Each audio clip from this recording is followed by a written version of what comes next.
Hello children, welcome back to your English class with me, Sir LS. So, in the previous class we had done this Crying. It's a poem called Crying by Galway Kinnell. So we will still be doing that because there are some points or some things that I want you to understand from the poem. Alright, so let's begin. Crying by Galway Kinnell. Alright, Galway Kinnell. Kinnell or Kinnell. Alright, so the name of the poem is Crying.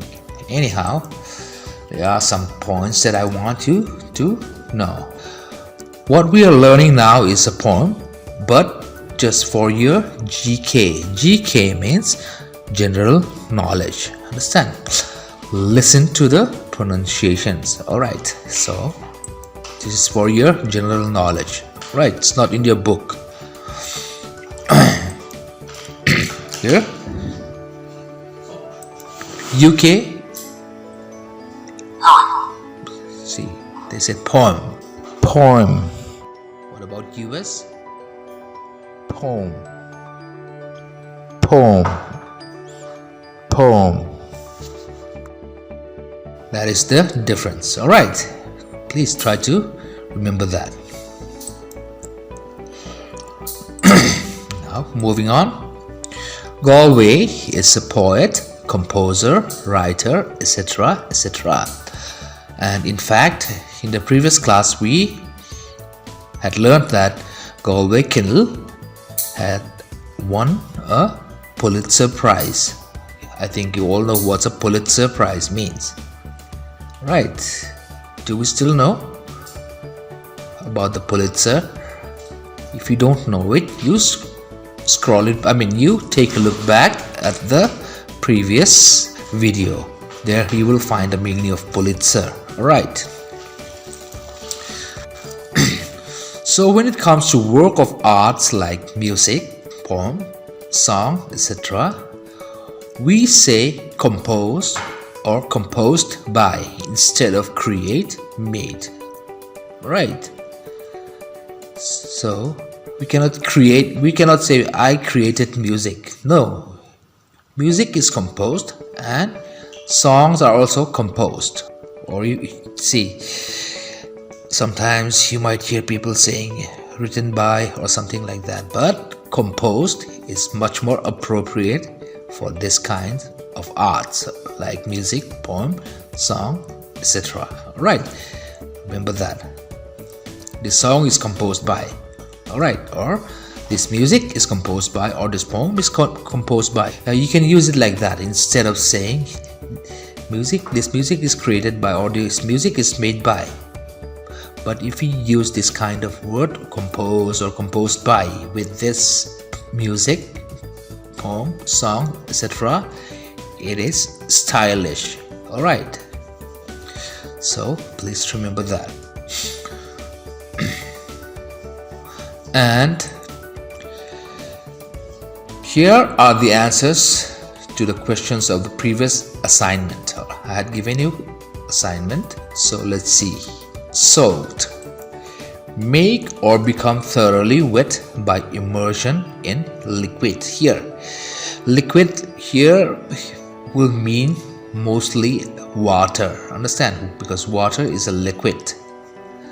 And here, you know baptism, when a priest or a pastor is going to baptize a man or anyone, when a pastor or a priest is going to baptize anyone, they immerse them in the water, and the person who was immersed will become wet or soaked, you can say. Alright, here, make extremely wet.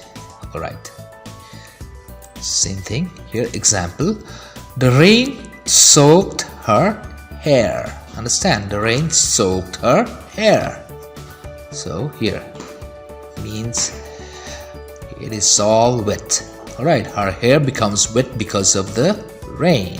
Here another word, splash. Make, strike or fall on something in drops. Make liquid, especially liquid.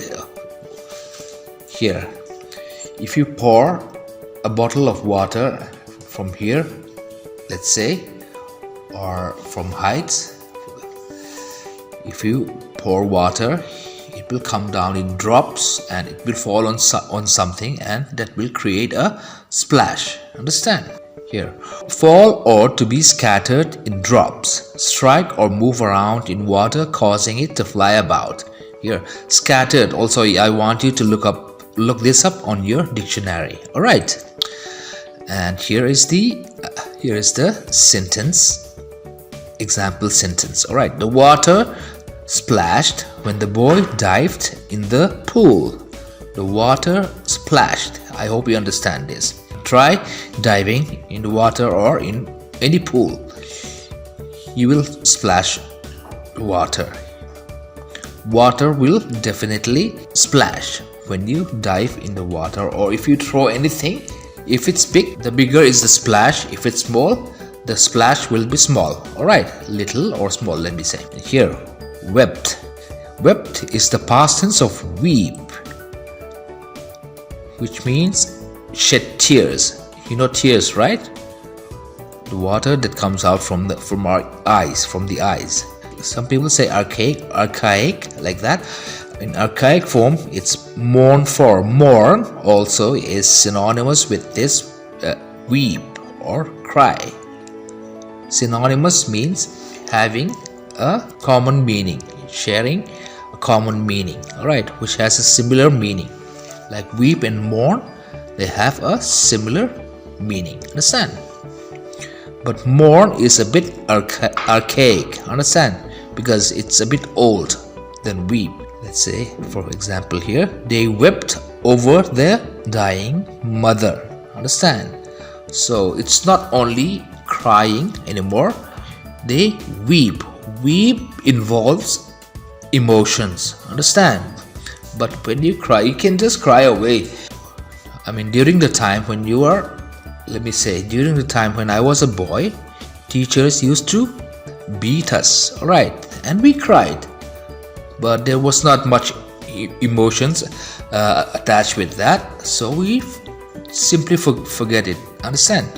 But here, when we weep, it's much more deeper. Weeping comes out from the heart, from the bottom of the heart or from the mind. But crying is just crying. But when you are going to weep, you have to cry. Alright? If you think it that way, it's very hard to understand. So just say like this. When you cry, you just cry. Alright? But when you weep, that means you are very, very much in grief. Alright? Maybe, or you are lonely.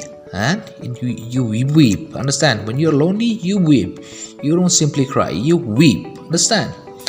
And there are many other more explanations, but let's stop it there. And here, they wept over their dying mother. So wept is a past tense of weep, which involves crying. But when we weep, let me say it again, it comes out from the bottom of the heart. We really mean it. And it strikes us. Alright, means it surprised us sometimes. Wept is something different. Alright, wept is the past tense of weep, which means shed tears. And in archaic form, it's mourn for. In archaic,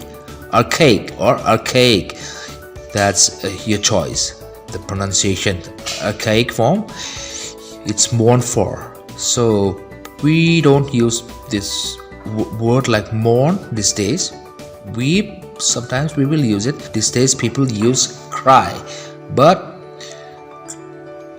weeping is much more emotional than simply crying. Just remember that. Alright. And let's see the poem again. Galway Kennel. Crying by Galway Kennel. Here, there's something that I want you to know. Whenever you are going to recite a poem, or whenever you are going to read something, or especially when you check your exam paper. This is how we teachers want you to do. You point it with your finger and you move along as you are reading. Understand? Or as we are reading, you move along. Alright, like this, point it with your finger. So that way it will be easier for you to identify your mistakes. Alright. Okay. Anyhow, here, Crying by Galway Kennel. Crying only a little bit is no use. You must cry until your pillow is soaked. Then you can jump in the shower and splash, splash, splash.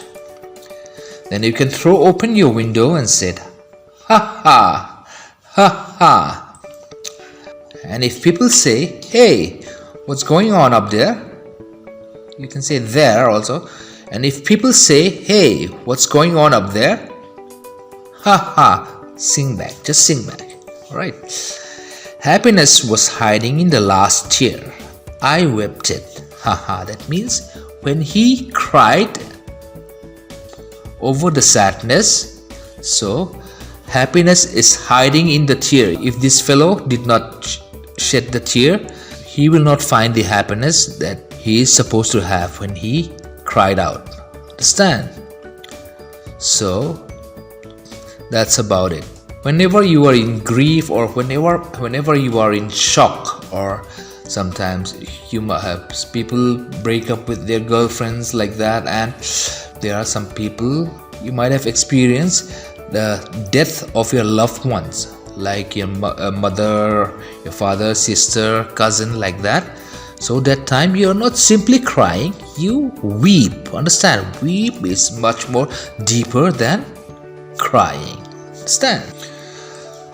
So it's quite a short poem, but there are some things that the poet is trying to say. There are some things that the poet or Galway Kennel is trying to say. Alright, so let's see.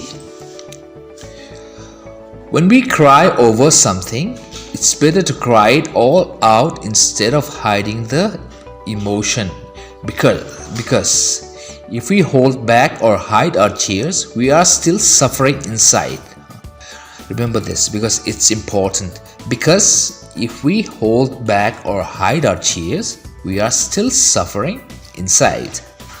And this could turn out into something worse, like depression, anxiety, gloom, etc., etc.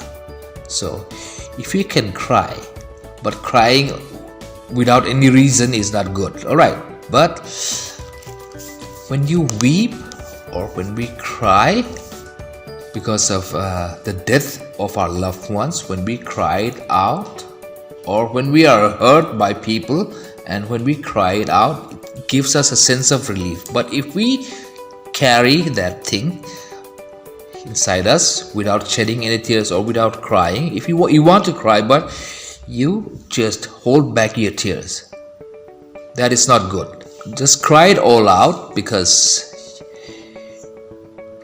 you can somehow escape from this depression, anxiety and gloom, etc., etc. Alright, if you could cry or weep it all out instead of containing it in your heart, just let it out from your heart through weeping or crying.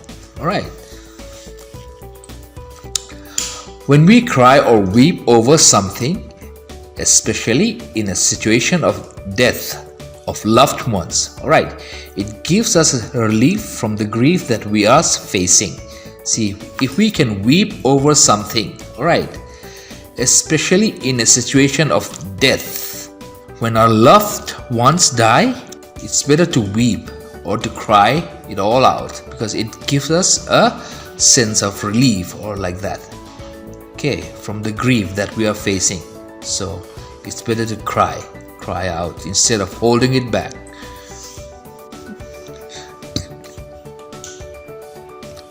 Do not mind what people think about you when you cried, because when you cry you can get over or overcome your problems much faster than holding back your tears. So this is correct.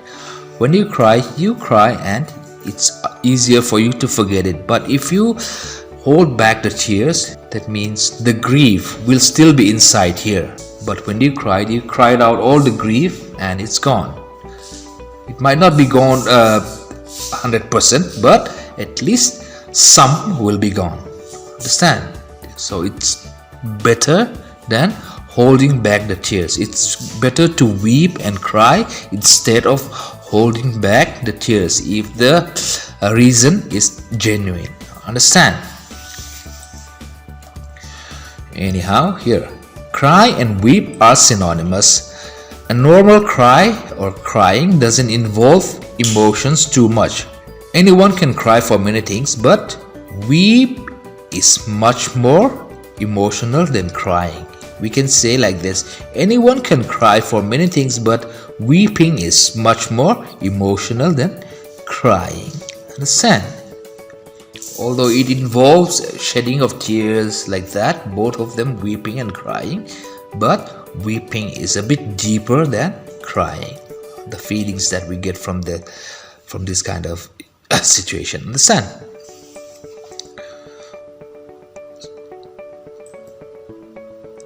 Alright, for your home assignment, turn to page 59 in your Marigold textbook. Write down the answers to the questions. Understand? Write down the answers to the questions 1 to 4 from Let's Read. You will find this Let's Read in your Marigold textbook, page 59. So you have to answer question number 1 to 4 in your own words. Understand? Please do it on your own, and we will find out the right answers together in the next class. Okay, please be honest. I hope you understand what I had just said. Okay, so that's all for now. We'll stop, and I'll see you in the next class. And thank you.